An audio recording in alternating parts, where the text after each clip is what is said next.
दोस्तों बहुत बहुत स्वागत है आप सभी का एक बार फिर से। जी हाँ दोस्तों, आज पूरे दिन की कई महत्वपूर्ण और बड़ी खबरें निकलकर सामने आ रही हैं। जानेंगे सभी खबरों को विस्तार से। तो दोस्तों, खबरों में आगे बढ़ने से पहले वीडियो को एक प्यार भरा लाइक जरूर कर दें और ताजा खबरों को जानने के लिए चैनल को सब्सक्राइब भी जरूर कर लें। तो देखते हैं पहली बड़ी खबर क्या निकल कर आ रही है।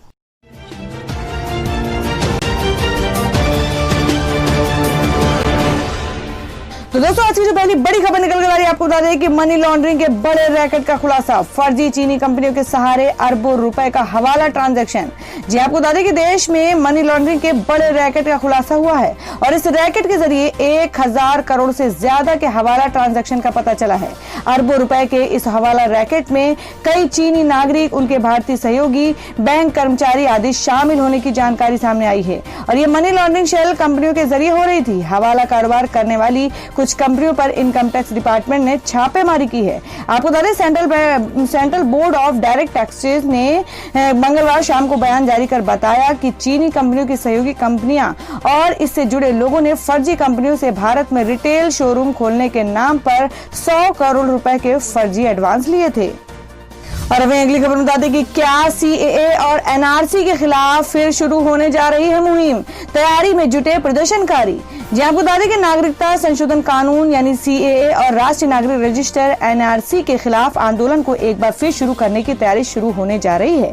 इसकी पुष्टि सुप्रीम कोर्ट में वकील महमूद प्राचा ने अलीगढ़ पहुंचकर की है और इस बार सीएए और एनआरसी के खिलाफ आंदोलन शुरू करने के लिए अलीगढ़ को चुना गया है। कोरोना महामारी की वजह से कुंद पड़ी आंदोलन की धार को दोबारा तेज करने की जद्दोजहद में जुटे आंदोलन संभवतः 15 अगस्त के बाद सड़कों पर दिखाई पड़ सकते हैं। आपको बता दें कि 24 मार्च की आधी रात प्रधानमंत्री नरेंद्र मोदी के राष्ट्र के नाम संबोधन के बाद दिल्ली के शाहीन बाग में जारी सीएए के खिलाफ में जमा लोगों को जबरन वहां से हटा दिया गया था, जिसको अब लगभग 5 महीने बीत चुके हैं और इस आंदोलन से जुड़े मुख्यतः मुस्लिम प्रदर्शनकारियों में दोबारा सड़क पर उतरने की कुलबुलाहट तेजी से आ सकती है। और ये अलग बात है कि अभी तक कोरोना का संकट भारत ही नहीं दुनिया में अनवरत रूप से जारी है। और वही अगली खबर निकल कर आ रही है कि यात्री ट्रेनों को लेकर बड़ा फैसला। मोदी सरकार ने किया ये ऐलान। जी हम बात कर रहे हैं कि कोरोना काल में देश भर में सिर्फ कुछ विशेष ट्रेनों के परिचालनों की अनुमति है, जबकि अभी भी नियमित यात्री ट्रेनों पर प्रतिबंध जारी है। भारतीय रेलवे की तरफ से जून में ऐलान किया गया था कि 12 अगस्त तक नियमित यात्री ट्रेनें नहीं चलाई जाएंगी और अब भारत सरकार ने इस फैसले को और आगे तक बढ़ा दिया है। केंद्र की तरफ से जारी एक बयान में बताया गया है कि कोविड-19 मामलों के प्रसार के चलते नियमित यात्री और उपनगरीय ट्रेन सेवाएं निलंबित रहेंगी। हालांकि वर्तमान में चलाई जा रही 250 कोरोना स्पेशल ट्रेनों का परिचालन पहले की तरह ही जारी रहेगा। वहीं देश के सबसे बड़े कोरोना प्रभावित राज्य महाराष्ट्र के मुंबई में लोकल ट्रेनों को चलाने के लिए मोदी सरकार ने कहा है कि केवल राज्य सरकार की आवश्यकता के अनुसार ही मुंबई में सीमित लोकल ट्रेनें चलेंगी। बता दें कि लॉकडाउन में चल रही कई स्पेशल ट्रेनों के समय में भारतीय रेलवे ने बदलाव किए हैं। और वह अगली खबर बता दें कि मुनव्वर राणा ने पीएम को लिखा पत्र कि अयोध्या में मस्जिद की 5 एकड़ जमीन पर बनाया जाए हाईटेक सुविधाओं से युक्त अस्पताल।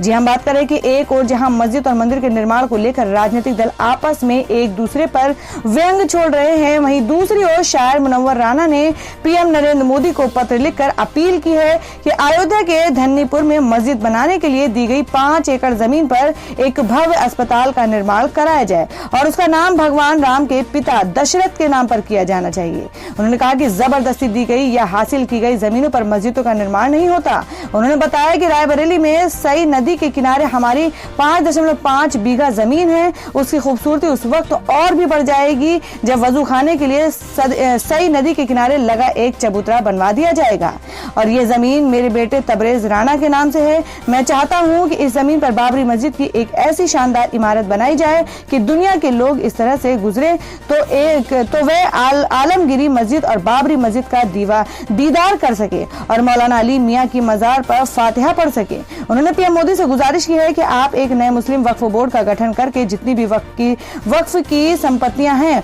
उनको इस नए वक्फ बोर्ड से संबद्ध कर दें और उन्होंने कहा कि मुझे उम्मीद है कि सुप्रीम कोर्ट मुसलमानों के वक्फ की संपत्तियों जिन पर नाजायज कब्जे हैं उन्हें मुस्लिम समाज को कम से कम समय में दिलाने का कष्ट करें ताकि हम मस्जिद और अस्पताल के प्रोजेक्ट को पूरा कर सकें। और वहीं अगली बड़ी खबर निकल कर आ रही है कि रूस ने बनाई सबसे पहले कोरोना की वैक्सीन स्पुतनिक वी के कोरोना की पहली दवाई का नाम। जी हम बात करें कि कोरोना वायरस की वैक्सीन बनाने में रूस, अमेरिका और ब्रिटेन से बाजी मार गया है। मंगलवार को राष्ट्रपति व्लादिमीर पुतिन ने ऐलान किया कि उनके देश में दुनिया की पहली कोरोना वैक्सीन तैयार कर ली गई है और इस वैक्सीन को रूस ने सोवियत संघ के सैटेलाइट पर स्पुतनिक वी का नाम दिया है। आपको बता दें कि व्लादिमीर पुतिन की तरफ से ये इस बात से पर्दा उठाया गया है कि अब उनकी बेटी को कोरोना की वैक्सीन दी जा चुकी है। पुतिन ने कहा कि जल्द ही देश भर में वैक्सीन का उत्पादन शुरू हो जाएगा और बड़े स्तर पर वैक्सीनेशन प्रक्रिया को शुरू किया जाएगा। तो दोस्तों, खबरों में आगे बढ़ने से पहले जान लेते हैं आज के माइंड क्विज के सवाल को। आज का सवाल है, आपको बताना है कि देश के वर्तमान शिक्षा मंत्री का क्या नाम है। इसका जवाब आपको वीडियो के नीचे कमेंट बॉक्स में देना है और सही जवाब देने वालों को रैंडमली लेकर जाएगा और वो जीत सकते हैं बम्पर पुरस्कार। तो बढ़ते हैं अगली खबर की ओर। और दोस्तों, मैं अगली खबर में बता दें कि दिलों पर राज करने वाले राहत इंदौरी सुपुर्द खाक, कोविड प्रोटोकॉल के तहत उन्हें दफनाया। जी हम बात करें कि अपनी शेर व शायरी के जरिए लाखों लोगों के दिलों पर राज करने वाले मशहूर शायर राहत इंदौरी को मंगलवार सुपुर्द खाक किया गया। शहर की छोटी खजरानी स्थित कब्रिस्तान में उन्हें कोविड प्रोटोकॉल का पालन करते हुए दफनाया गया। अरबिंदो अस्पताल से उनके शव को एम्बुलेंस के जरिए कब्रिस्तान लाया गया। वहां नमाज अदा की गई। चुनिंदा लोगों की मौजूदगी में उनकी अंत्येष्टि की गई। और वहीं बता दें कि संजय दत्त को 3rd स्टेज का लंग कैंसर, इलाज के लिए अमेरिका जाने की आ रही है खबर। जी हम बात कर रहे हैं कि बॉलीवुड एक्टर संजय दत्त के फैंस के लिए बुरी खबर आ रही है। एक्टर संजय दत्त को फेफड़े का कैंसर होने की जानकारी मिल रही है और उनकी ये बीमारी 3rd स्टेज पर है और इस गंभीर बीमारी के इलाज के जल्द ही संजय दत्त अमेरिका रवाना होंगे।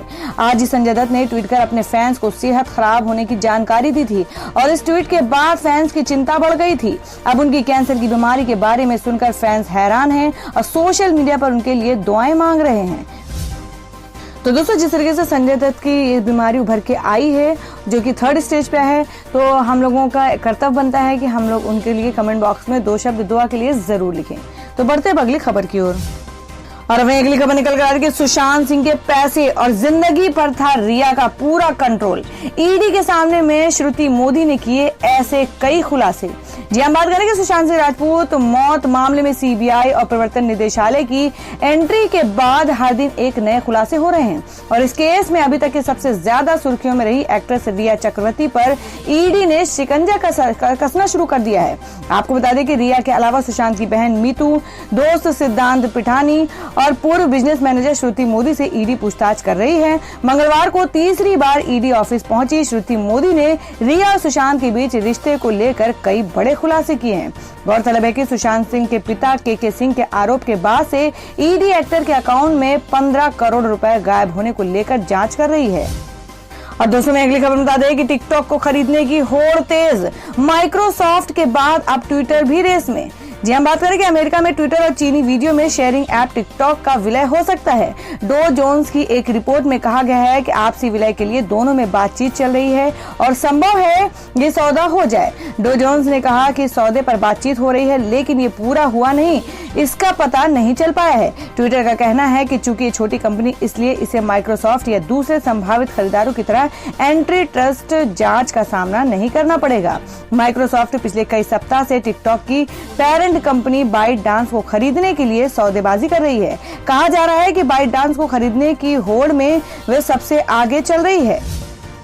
तो दोस्तों, जिस तरीके से टिकटॉक चाइना का ऐप था उसे हमारी गवर्नमेंट ने बैन कर दिया था, तो क्या वाकई में अब इसको फिर से कन्वर्ट करके इस ऐप को चालू करना चाहिए? इसमें आप लोगों का क्या सुझाव है? आप अपना कमेंट बॉक्स में जरूर सुझाव दें। बढ़ते अगली खबर की ओर।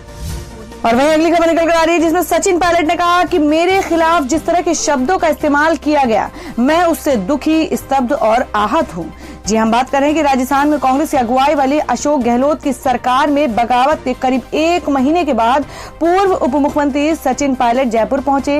मंगलवार को राजधानी जयपुर पहुंचने के बाद सचिन पायलट ने कहा कि उन्होंने पार्टी से किसी पद की मांग नहीं की और इसको लेकर किसी भी प्रकार की राजनीति नहीं करनी चाहिए। पायलट ने मीडिया से बात करते हुए कहा कि किसी भी तरह के प्रतिशोध की राजनीति नहीं होनी चाहिए। कांग्रेस में बागी रुख अख्तियार करने वाले नेता सचिन पायलट ने कहा कि उन्होंने पार्टी के खिलाफ कोई बयान नहीं दिया है और दिल्ली में कांग्रेस आलाकमान के साथ मुद्दों पर चर्चा करने के लिए गए थे। पायलट ने आगे कहा कि मैंने पार्टी से किसी पद की मांग नहीं की है। हालांकि पायलट ने कहा कि वो अपने खिलाफ दिए गए बयान को लेकर हैरान है। पायलट ने कहा कि मेरे खिलाफ जिस तरह के शब्दों का इस्तेमाल किया गया है उससे मैं दुखी, स्तब्ध और आहत हूं। उन्होंने कहा कि राजनीति में व्यक्तिगत लाचार भावनाओं के लिए कोई जगह नहीं होनी चाहिए और किसी भी प्रतिशोध की राजनीति नहीं होनी चाहिए। और वहीं अगली खबर में आपको बता दें कि पूर्व राष्ट्रपति प्रणब मुखर्जी की हालत गंभीर। दिल्ली के आर्मी हॉस्पिटल में ब्रेन सर्जरी के बाद वेंटिलेटर सपोर्ट पर। जी हम बात कर रहे हैं कि पूर्व राष्ट्रपति प्रणब मुखर्जी की स्वास्थ्य स्थिति गंभीर बनी हुई है। फिलहाल वो दिल्ली के आर्मी हॉस्पिटल में भर्ती हैं। मस्तिष्क की सर्जरी के बाद उन्हें वेंटिलेटर सपोर्ट पर रखा गया है। इससे पहले वो कोविड पॉजिटिव पाए गए थे। इसकी जानकारी सोमवार को मुखर्जी ने खुद की थी। उनके मस्तिष्क की कॉल्ट को हटाने के लिए army research and referral RNR अस्पताल में सर्जरी की गई। RNR हॉस्पिटल में अपने बयान में कहा, उनके मस्तिष्क में बड़े कॉल्ट का पता चलने के बाद आपातकालीन जीवन रक्षक सर्जरी की गई।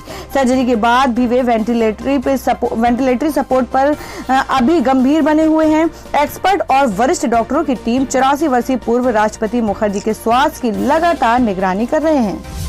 तो दोस्तों, खबरों में आगे बढ़ने से पहले एक बार फिर से आपको याद दिला दें कि अगर आपने अभी तक हमारी वीडियो को लाइक नहीं किया तो जल्दी से वीडियो को लाइक कर दें, क्योंकि आपका एक लाइक हमारे लिए बहुत ही ज्यादा महत्वपूर्ण होता है। और अगर आप हमारे चैनल पर नए हैं तो चैनल को जरूर सब्सक्राइब कर ले और बेल के बटन को भी जरूर हिट कर दें। और हमारी पूरी न्यूज को जानने के लिए वीडियो को लास्ट तक जरूर देखें। बढ़ते हैं अगली खबर की ओर। तो दोस्तों, अगली खबर में जान लेते हैं क्या है देश भर में कोरोना संक्रमण के ताजा हालात। देश में कोरोना मामले 22,69,000 के पार। पिछले 24 घंटे में 53,601 नए मामले, 871 लोगों की गई जान। जी हम बात करें कि देश भर में कोरोना वायरस के एक बार फिर से 50,000 से ज्यादा नए मामले सामने आए हैं। पिछले 24 घंटे में 53,601 नए केस मिले हैं, जबकि 871 लोगों की इससे जान गई है। इस तरह कुल संक्रमितों का आंकड़ा बढ़कर 22,68,676 पर पहुंच गया है। पिछले 2 सप्ताह में पहली बार ऐसा हुआ है जब 55,000 से कम मामले सामने आए हैं। इसके अलावा मृत्यु दर में भी गिरावट हुई है। और हमें अगली खबर बता दें कि कभी IPL को अश्लील और जुए का केंद्र मानते थे बाबा रामदेव, और अब उसी को स्पॉन्सर करने की कर रहे हैं तैयारी। जी आपको बता दें कि इंडियन प्रीमियर लीग IPL 2020 के टाइटल स्पॉन्सरशिप के लिए BCCI की ओर से प्रक्रिया शुरू कर दी गई है और इसके लिए उसने EOI भी जारी कर दी है। ICC के इस साल के टाइटल स्पॉन्सर की दौड़ में योग गुरु बाबा रामदेव की कंपनी पतंजलि भी इस दौड़ में शामिल हो गई है। कंपनी के प्रवक्ता ने इसके तिजारावाला ने इस बात पर मोहर भी लगा दी है। आपको बता दें हालांकि इस बार रामदेव की कंपनी का IPL में काफी दिलचस्पी दिख रही है, लेकिन वे हमेशा से इस क्रिकेट लीग में पक्ष में रहे हो ऐसा नहीं है। बाबा रामदेव IPL को भारतीय संस्कृति के खिलाफ बता चुके हैं। रामदेव ने कहा था कि चीयर लीडर्स के चलते ये अश्लील खेल हो गया है। उन्होंने कहा था कि देश में जुआ और सट्टा बाजार बढ़ रहा है। अब बाबा रामदेव और उनकी कंपनी का IPL में दिलचस्पी दिखाना यानी पूर्व के बयानों पर यू टर्न है। और दोस्तों, मैं अगली खबर में जान लेते हैं क्या है देश भर में मौसम के ताजा हालात। आपको बता दें कि दिल्ली NCR समेत उत्तरी राज्यों में बारिश की भविष्यवाणी। देश के कई हिस्सों में बाढ़ जैसे हालात। जी हम बात कर रहे हैं कि मानसून के एक्टिव होने से देश के अधिकांश हिस्सों में लगातार बारिश हो रही है। IMD का कहना है कि अभी कई राज्यों में कहीं हल्की, कहीं मध्यम तो कहीं तेज बारिश होगी। वहीं भारी बारिश के कारण कुछ जगहों पर बाढ़ का खतरा लगातार बढ़ता जा रहा है। जी हम बात कर रहे हैं कि देश में मानसून के एक्टिव मौसम के मिजाज में लगातार बदला हुआ है। अधिकांश हिस्सों में लगातार बारिश हो रही है और वहीं कई जगहों पर बाढ़ जैसे भी हालात बने हुए हैं। IMD ने कहा कि बुधवार तक दिल्ली NCR और उसके आसपास के इलाकों में मध्यम बारिश की संभावना है। दरअसल रविवार को यहां अच्छी बारिश हुई थी, जिसके कारण दिल्ली वासियों को गर्मी से काफी राहत मिली थी और तापमान में भी गिरावट आई थी। IMD का कहना है कि हरियाणा, पश्चिमी उत्तर प्रदेश और दिल्ली NCR में बंगाल की खाड़ी से चलने वाली हवाएं पहुंचेंगी, लिहाजा यहां पहले अच्छी बारिश होने की संभावना है, इसके बाद मध्यम बारिश हो सकती है। तो दोस्तों, ये थी अब तक की सभी बड़ी खबरों की अपडेट्स। टुडे ब्रेकिंग न्यूज और लेटेस्ट खबरों को देखने के लिए हमारे चैनल को सब्सक्राइब जरूर कर लें, वीडियो को लाइक और शेयर भी जरूर कर दें अपने दोस्तों और रिलेटिव्स के साथ। तो दोस्तों, फिर मिलेंगे काम की खबरों और सरकारी योजनाओं की एक और नई वीडियो के साथ। तब तक के लिए धन्यवाद दोस्तों।